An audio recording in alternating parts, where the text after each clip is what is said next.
Akvariumdagi baliq tez-tez nafas olyaptimi? Og'zini tez ochib yopyaptimi? Ko'pchilik buni oddiy holat deb o'ylaydi. Lekin bu juda xavfli belgining boshlanishi bo'lishi mumkin. Jabralar nima? Baliq nafas olish uchun jabralardan foydalanadi. Jabralar suvdagi kislorodni ajratib, baliq qoniga o'tkazadi. Ilmiy tushuncha. Suv jabradan o'tadi.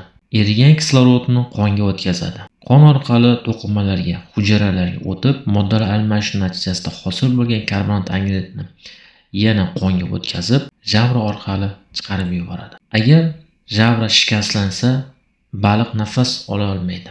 Jabra kasalligi sabablari. Jabra kasalligi ko'pincha 3 sabab tufayli paydo bo'ladi. Birinchisi, parazitlar. Misol uchun, jabra qurtlari. Bu parazit jabraga yopishib, shilliq ko'paytiradi. To'qimalarni shikastlaydi. Nafas olishni qiyinlashtiradi.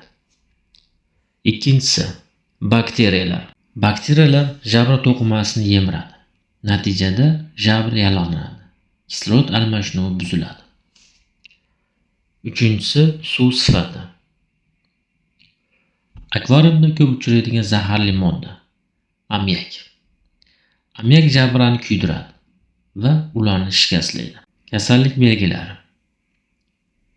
Jabra kasalligini aniqlash uchun quyidagi belgilarni kuzatish mumkin. Tez nafas olish, suv yuzasida turish, jabralarning qizarishi, ovqat yemay qo'yish,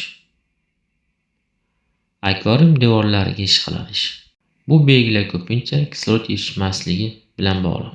Davolash. Davolash asosan sababga qarab farq qiladi. Agar sabab parazit bo'lsa, antiparazitar dorilardan foydalanish kerak. Agar sabab bakteriya bo'lsa, antibiotiklar. Agar sabab suv sifati bo'ladigan bo'lsa, suv almashtirish, filtrni tekshirish, aeratsiyani kuchaytirish. Oldini olish. Eng yaxshi davolash bu kasallikni oldini olishdir. Profilaktika. Suvni muntazam almashtirish, filtrni tozalash, baliqlarni ortiqcha boqmaslik, yangi baliqlarni karantin qilish.